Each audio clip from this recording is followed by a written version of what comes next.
Sejarah selalu ditulis oleh mereka yang memenangkan perang. Tulis dan Brown adalah buku The Da Vinci Code.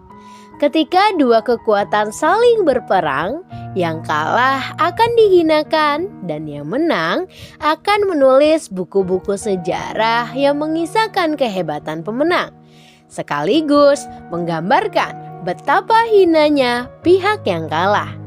Dan kita hidup hari ini membaca buku-buku sejarah yang sudah hilang keasliannya sejak ditulis.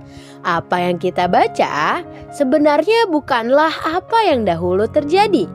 Mengapa di buku sejarah kita ada kisah tentang Revolusi Perancis? Padahal sebenarnya tidak ada hubungannya dengan kita. Mengapa kita belajar tentang penjelajahan bumi yang dilakukan oleh bangsa Eropa? Padahal nenek moyang kita adalah pelaut andal. Mengapa harus tentang mereka? Karena sejarah ditulis oleh bangsa-bangsa yang memenangkan perang pemikiran hari ini. Umat Islam dicekoki buku-buku sejarah yang memalsukan sejarah nenek moyang kita. Kita hanya diberitahu tentang penemu-penemu dari Amerika. Padahal ulama kita di zaman keemasan Islam adalah para ilmuwan sains yang legendaris. Jika kita membaca kisah bagaimana dunia bisa maju sekarang, sejak kapan penemuan-penemuan dibuat oleh manusia, dan siapa saja bangsa yang berjasa memajukan peradaban manusia, waktu yang ditampilkan melaju dari tahun ke tahun. Namun, tiba-tiba tahun 500-an Masehi langsung melompat ke tahun 1543. Mereka menamakan peristiwa di tahun 1543 dengan judul Modern Scientific Revolution. Tapi tampaknya mereka lupa atau dibuat lupa, atau sengaja menyembunyikan kisah 1000 tahun sebelum 1543. Ada episode yang dihilangkan. Ada benang merah yang terputus. Kemajuan peradaban manusia diceritakan sejak awal manusia ada.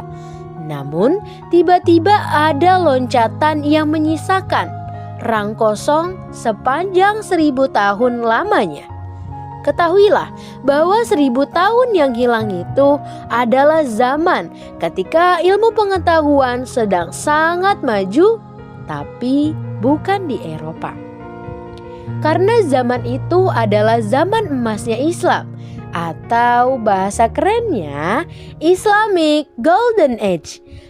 Zaman di mana umat Islam melambung tinggi ke angkasa, memperhatikan siklus cuaca dan perubahan iklim, merumuskan dan mengidentifikasi zat-zat kimia, membangun arsitektur rumit yang mempesona, merancang teknologi artileri, senapan, kapal tempur, pengairan, dekorasi rumah, hingga rumah sakit hewan.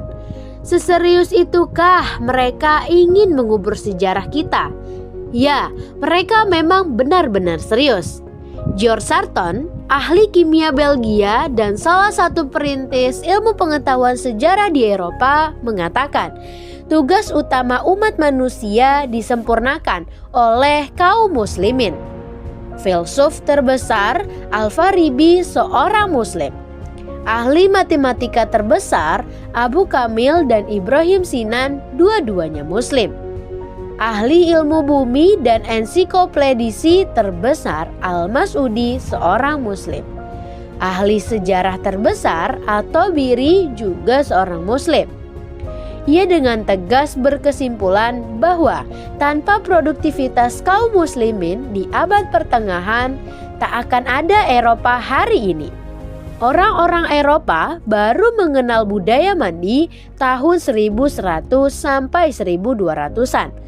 Dan itu adalah tahun di mana mereka bersentuhan dengan kaum muslim di Palestina. Ya, saat ini kita sama-sama menyaksikan kebisingan tentara Zionis membantai saudara kita di Palestina. Tapi tahukah kamu kalau di tahun 1187 ketika Al-Aqsa dibebaskan dari pasukan salib, justru sepulangnya mereka memasuki gerbang Eropa justru dengan bau harum karena membawa pengaruh dari kaum muslimin. Di sisi lain mereka juga tidak mengenal ilmu pengetahuan sampai Islam datang. Di saat Eropa kelam dengan penyakit dan tahayul, Andalusia sudah berubah menjadi matahari pengetahuan. Sudah ada jalan yang terang di malam hari dengan lampu-lampu kota.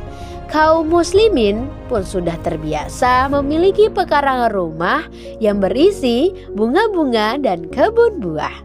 Tahukah kamu bahwa salah satu ciri-ciri kota metropolitan zaman ini adalah kota yang bisa mendatangkan berbagai macam ragam suku bangsa dan negara untuk bisa bekerja, belajar, dan berkarya bersama-sama. Bayangkan, 1000 tahun dari zaman kita, kota-kota Andalusia seperti Sevilla, Marsella, Toledo, Cordova, Granada berisi banyak sekali pendatang dari penjuru benua-benua di dunia untuk belajar di universitas. Jika kamu bayangkan, hari ini orang-orang berbondong wisata dan melanjutkan studi di Oxford atau Harvard. Maka dulu, di era keemasan Islam, orang-orang berbondong belajar ke Baghdad, Kairo, Damaskus, hingga Cordova. Bahkan Raja Inggris Chud mengirim surat permohonan pada Khalifah Hisham III, penguasa wilayah Andalusia saat itu. Raja Chud mengharapkan dengan sangat agar Khalifah bisa menampung dan memberi beasiswa pada putra-putri Inggris yang ingin belajar sains dan teknologi di Andalusia. Sedari tadi kita menyinggung Eropa dan peradaban Islam. Bagaimana sebenarnya hubungan keduanya? Bagaimana bisa Islam sampai ke daratan Eropa? Padahal jarak antara Arab dan Eropa itu jauh. Bahasanya berbeda, dipisahkan oleh Laut Tengah dan budaya yang jauh berbeda. Semua itu karena titel yang Allah anugerahkan hanya kepada manusia. Khalifah fil ard, tugas istimewa manusia untuk menyeru kepada aturan Sang Pencipta ke seluruh penjuru dunia, meruntuhkan segala bentuk penyembahan kepada selain Allah dengan kekuatan dan kekuasaan Islam. Dan kaum muslimin di bawah kepemimpinan Rasul yang dilanjutkan kepemimpinannya oleh para khalifah atau pengganti setelah beliau. Suatu ketika Abu Hurairah pernah berkata, "Bukalah negeri manapun di bumi ini, sebab kuncinya sudah Allah berikan kepada Rasulullah." Islam benar-benar pernah menapakkan kaki di Eropa. Tak hanya menapakkan kaki, Islam menjadi obor yang menyalakan pelita hangat ketika Eropa dalam kegelapan yang membekukan. Para pengembala domba di Arab itu Rasulullah ajarkan menjadi desainer peradaban yang membangun Eropa, Asia, dan Afrika. Kita sebut Tharik bin Ziyad, panglima muslim pertama di masa kekhilafahan Umayyah yang menapakkan kakinya di Eropa bersama 12.000 pasukannya. Mereka mendarat di sebuah tanjung yang kita kenal dengan nama Andalusia. Kini adalah Spanyol dan Portugal. Tharik dan para mujahid berhadapan langsung dengan penguasa zolim kerajaan Visigoth bernama King Roderick, yang dengan angkuh membawa 100.000 tentara bersenjata lengkap. Para sejarawan pusing dan bergeleng-geleng ketika tahu bahwa pemenang pertempuran ini adalah kaum muslimin. Sejarawan Eropa menyebut pertempuran ini dengan nama Battle of Guadalete. Dan bagi umat Islam namanya adalah Pertempuran Wadi Lukkah. Dari sinilah dakwah dan jihad meluas di tanah Eropa sampai di kota Tours menuju jantung Perancis, Paris. Bukan hanya Eropa, dakwah Islam terus meluas sampai menyentuh 2/3 bagian dunia. Bukan dengan kezoliman, bukan dengan penjajahan dan penjarahan, tapi dengan futuhat untuk mengangkat derajat manusia menuju kemuliaan hakiki. Maka, jika kamu melihat kemegahan Eropa hari ini, jangan terlalu silau. Mereka memang maju. Mereka memang berhasil membangun gedung-gedung yang penuh pesona. Namun, jangan lupa, mereka membangunnya dari darah dan tulang penduduk negeri-negeri jajahan. Masih banyak kebenaran Islam yang belum sampai kepada kita. Bisa karena kita sendiri yang lupa untuk mempelajarinya, bisa juga karena ada orang yang ingin kita lalai dan sengaja meninggalkannya. Andaikan kamu tahu sejarahmu, kamu akan sadar bahwa dirimu adalah bagian dari umat yang besar. Pemimpin dunia dengan keadilan, penghias peradaban dengan pengetahuan, pemakmur bumi dengan kasih sayang dan kesejahteraan.